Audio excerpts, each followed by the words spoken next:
Chers amis passionnés, bonjour. Je vous fais cette petite vidéo pour vous parler d'un sujet qu'on n'aborde pas souvent, ou voire pas du tout, sur notre passion, qui est la durée de notre passion et l'importance de détenir des animaux d'espèces non domestiques.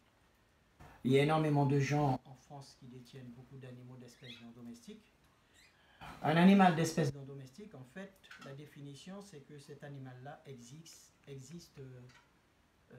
à l'identique dans la nature. Il n'a pas été modifié par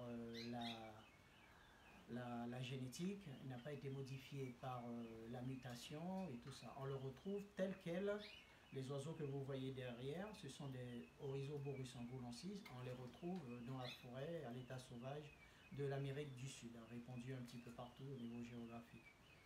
Et je tiens à vous parler de ça parce qu'il y a un certain nombre de réglementations qui mettent en vigueur et ça commence à empiéter sur notre passion. Et ça, la question est posée, est-ce la fin des oiseaux de compagnie non domestiques? Et c'est une question qui a été débattue notamment par la Commission européenne et parmi les députés européens, les 751 députés qui constituent le Parlement européen. Et ils ont commencé à émettre l'hypothèse que ce sera peut-être interdit de détenir des animaux non domestiques. Et là, j'ai regardé une revue et la présidente du Code animal, lors d'une interview, je cite: il s'agit pour l'instant d'une restriction, mais notre but final est l'interdiction de possession des animaux sauvages de compagnie. Ça veut dire ce que ça veut dire, on comprend. Ils veulent carrément interdire ça parce que déjà, vous savez, depuis plusieurs années, voire des décennies, plusieurs décennies, les cirques existent, ça fait partie de notre enfance, c'est quelque chose de joyeux. On emmène nos enfants quand on était petit, quand on pouvait aller voir un cirque, les animaux et tout ça, c'était magnifique. Et on a vu que petit à petit, les animaux domestiques ont disparu des cirques et aussi les delphinariums, donc certains grands poissons et mammifères ont été interdits de cirque. Donc la prochaine victime, ce sera forcément nous. Alors, il y a différents organismes qui s'occupent de ça. Ils ont commencé à alerter, bien entendu, tous les passionnés, comme nous. Et bien entendu, des hommes politiques, des députés et tout ça, pour essayer de ne pas empiéter sur notre savoir-vivre et notre bien-être de cette passion. Et pour cela, il faut quand même à notre échelle, qu'on participe quand même par exemple, acheter quelques revues d'oiseaux, revues d'animaux non domestiques. Notamment, j'ai un exemple là de la revue des oiseaux exotiques de chez CDE. Et il y a des revues qui sont faites un peu partout dans pratiquement tous les clubs. Et ce qui est en train de se faire, c'est que il y a de moins en moins d'éleveurs ou de passionnés, parce qu'on n'est pas obligé d'être éleveur pour être passionné, on n'est pas obligé d'être passionné pour être éleveur. Il y a de moins en moins de personnes qui s'abonnent à ce type de revue, donc bien entendu, ils sont en voie de disparition. Et c'est notre support à nous et notre preuve de la diversité et puis du nombre de personnes qui sont affiliées à ce type d'animaux. Et moi, à mon échelle, tout ce que je peux faire, bon, je l'ai toujours fait, mais j'alerte ceux qui ont été abonnés, qui ont arrêté, eh bien, continuez. C'est pas 45 € qui vont nous empêcher de vivre, c'est 45 € par an. En plus, ils vous proposent des facilités de paiement, donc je ne pense pas que c'est une question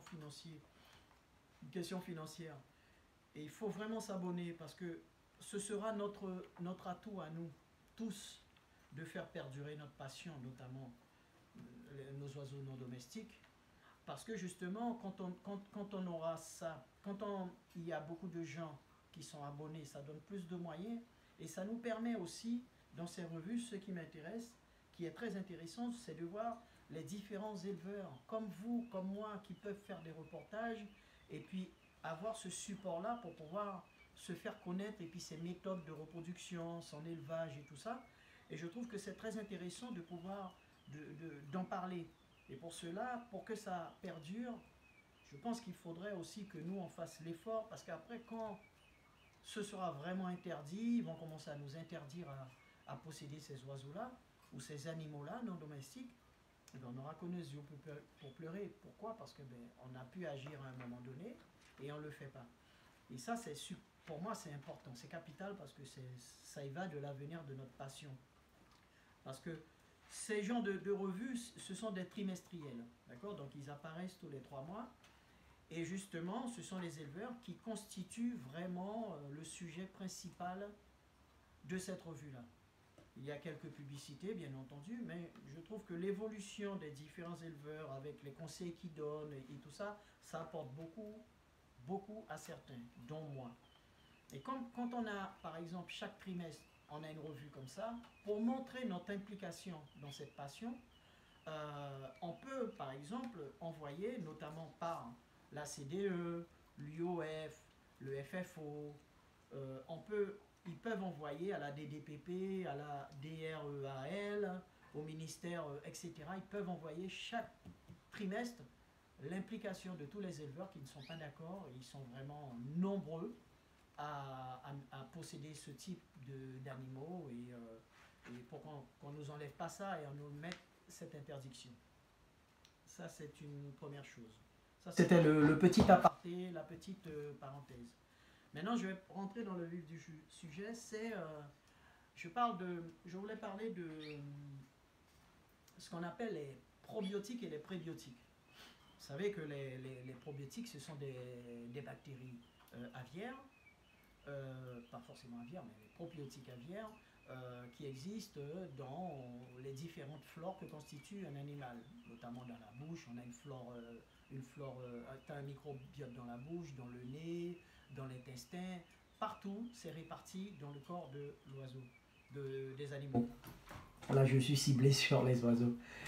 Et en fait, les oiseaux à la base, on sait que, par exemple, dans la nature, les oiseaux sont munis d'un certain nombre de probiotiques et ils ont, je dirais, une alimentation équilibrée, puisque les oiseaux bougent beaucoup, ils ont une tonification musculaire, et puis leur existence, c'est de chercher à se nourrir leurs petits pendant les périodes de reproduction, et aussi éviter d'être une proie, puisque nos passereaux, ce sont ni plus ni moins qu'une proie sur la chaîne alimentaire. Et nos oiseaux, ils mangent dans leur consommation, ils ont des probiotiques aussi, ils ont des prébiotiques, puisque les prébiotiques, on le sait, ce sont cette espèce d'enzyme gélatineuse qui vient se coller sur les parois intestinaux, parois génitaux, et parois intestinales, parois génitales et parois respiratoires. Et il y a tout type de bactéries. Et ces bactéries-là, en fait, ces probiotiques-là, en prébiotiques, j'arrive pas à m'y faire, hein, ces prébiotiques-là permettent de renforcer les bonnes bactéries, donc les probiotiques. Parce que dans le microbiote de le système digestif, il y a tout un tas de familles de bactéries. Et il y en a beaucoup, beaucoup, beaucoup. Quand je dis beaucoup, c'est plusieurs milliards. Et donc ces bactéries-là ils sont dans un environnement où ils vivent tranquillement, ils se battent, ils se reproduisent, ils prolifèrent, et ils combattent les pathogènes, justement pour ne pas avoir de maladies.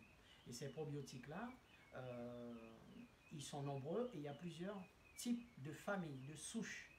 Et c'est là où je veux en venir. La nature a doté aux oiseaux d'un certain nombre de souches. Je sais qu'il y a un certain nombre de souches que, par exemple, via des prélèvements et des études qui ont été faites notamment des oiseaux, il y a au moins 13 ou 14 souches, c'est-à-dire de familles de bactéries. Et chaque souche a une particularité.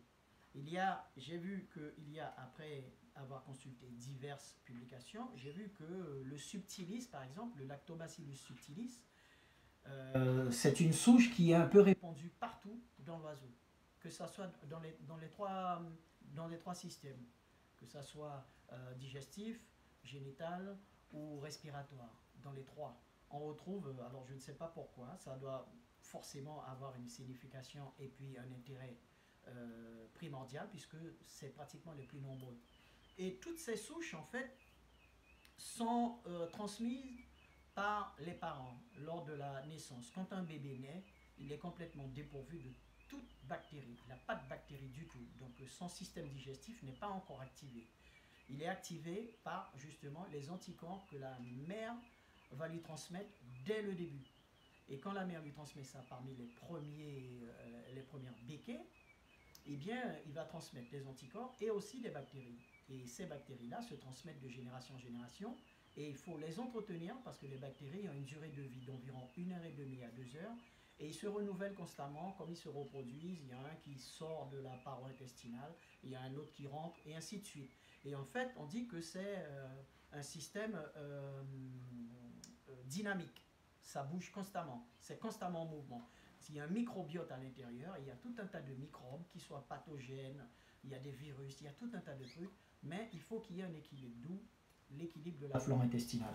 Donc ces souches sont transmises par les parents, et après, nous, on entretient ces souches-là en donnant de temps en temps, certains éleveurs le font, comme moi, en donnant de temps en temps, à des périodes régulières, des bactéries.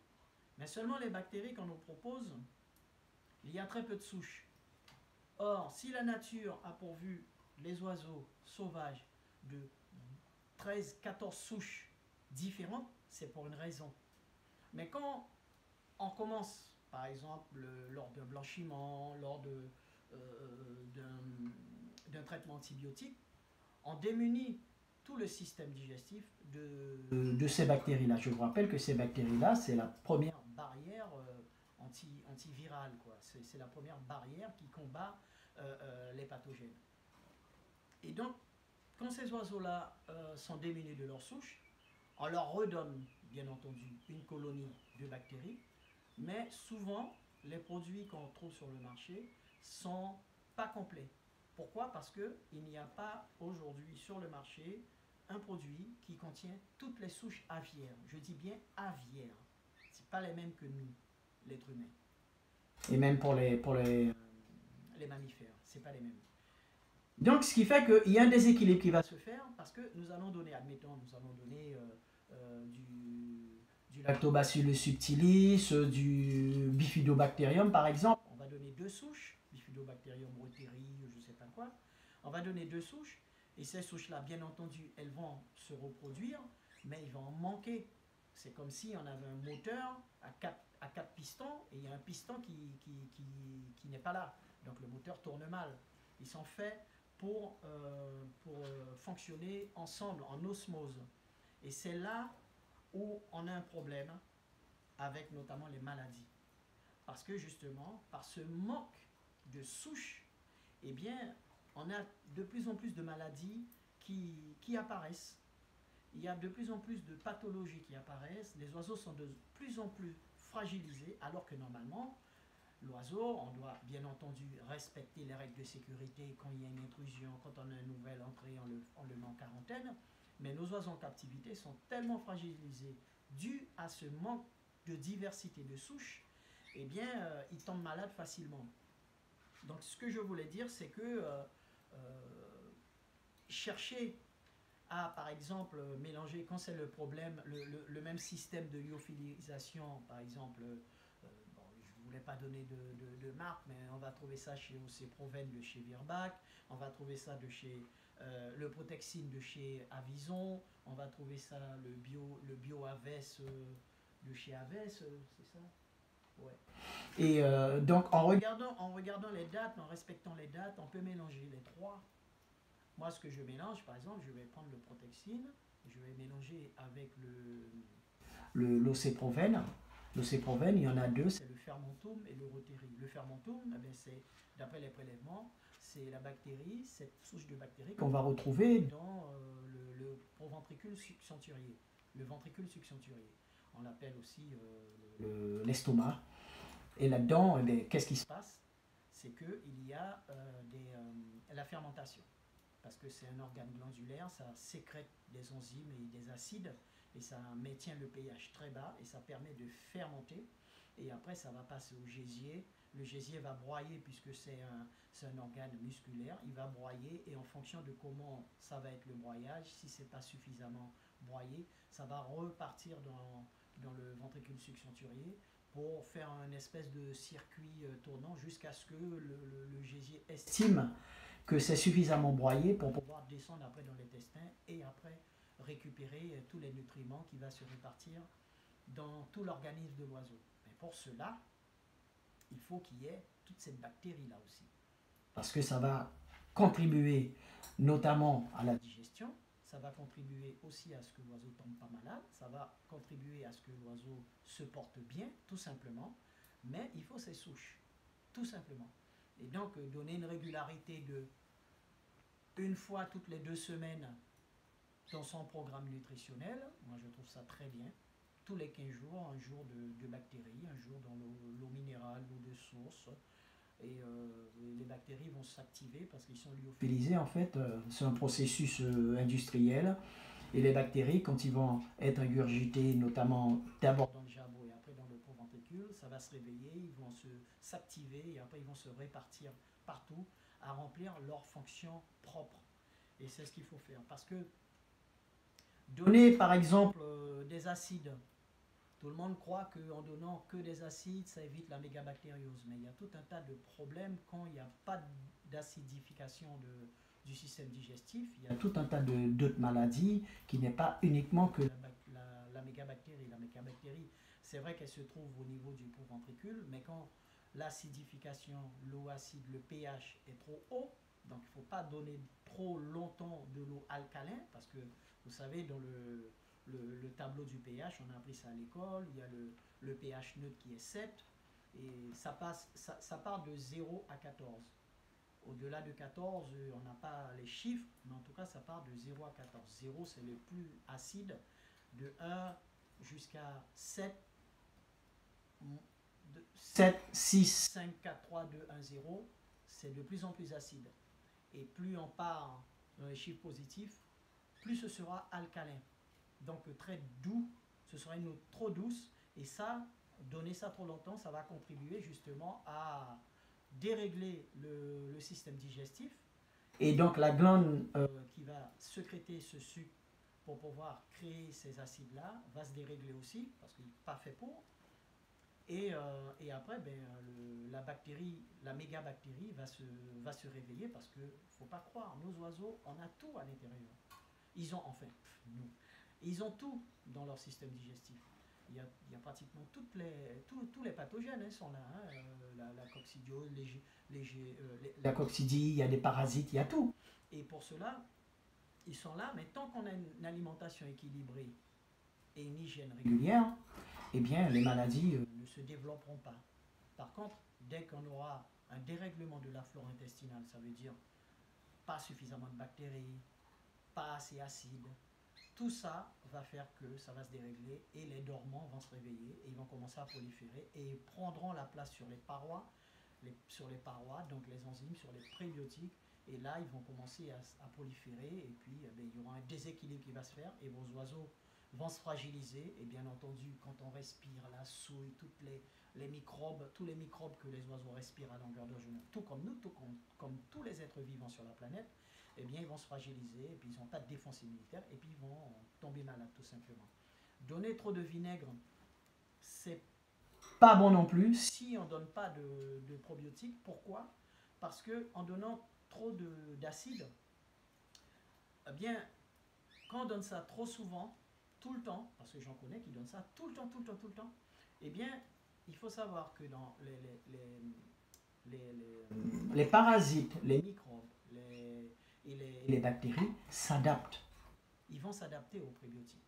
Les prébiotiques, au départ, quand on a quand nous avons comment dirais-je, un entretien régulier, une flore équilibrée, tout se passe bien, il n'y a pas de souci. Mais dès qu'on donne trop, il y aura un dérèglement aussi. Pourquoi? Parce que eh bien, les mauvaises bactéries, les pathogènes, ils vont s'adapter à ces prébiotiques-là. Et là, ça va être compliqué. Ça va être forcément compliqué. C'est pour ça qu'il ne faut pas trop en donner. Quand ton oiseau est malade aussi, ne donnez pas de vinaigre, parce que l'oiseau va avoir une brûlure, tout simplement, parce que les bactéries, qu'est-ce qu'ils attaquent en premier? Ils attaquent les parois des intestins, parce que c'est là qu'ils veulent s'intégrer, c'est là qu'ils veulent être c'est là qu'ils veulent coloniser. Mais comme c'est déjà colonisé par les bonnes bactéries, ils ne peuvent pas. Les bonnes bactéries les combattent. Mais il suffit qu'il y ait une faiblesse sur les bactéries parce qu'on ne donne pas suffisamment, mais les pathogènes ils continuent à proliférer. Eh bien, à un moment donné, ils prendront la place. Et à partir de là, ils vont proliférer sur toute la paroi intestinale. Et bien, c'est à partir de là qu'on commence à avoir des inflammations et tout ça. Et qui dit inflammation, eh bien, prenez quelque chose d'acide quand vous êtes blessé dans la lèvre, dans la bouche, au niveau du palais ou dans la gencive à l'intérieur, vous verrez que ça vous brûle. Mais les animaux, c'est pareil. Et donc voilà, il faut trouver un maximum de souches et puis donner tout ce qui est acide, acide citrique, acide acétique, acide propionique, acide lactique. Il y a tout un tas de compléments sur le marché où on peut donner ça, où vous devez donner au moins 2 fois par semaine toute l'existence de l'oiseau, pendant toute l'existence de l'oiseau, à vie. Et puis les probiotiques, tous les 15 jours, un jour de probiotiques, avec un maximum de souches. Voilà la petite vidéo, le petit sujet que je voulais aborder. N'hésitez pas à poser des questions. Ce sera sur mon YouTube, mes amis les curieux. À bientôt!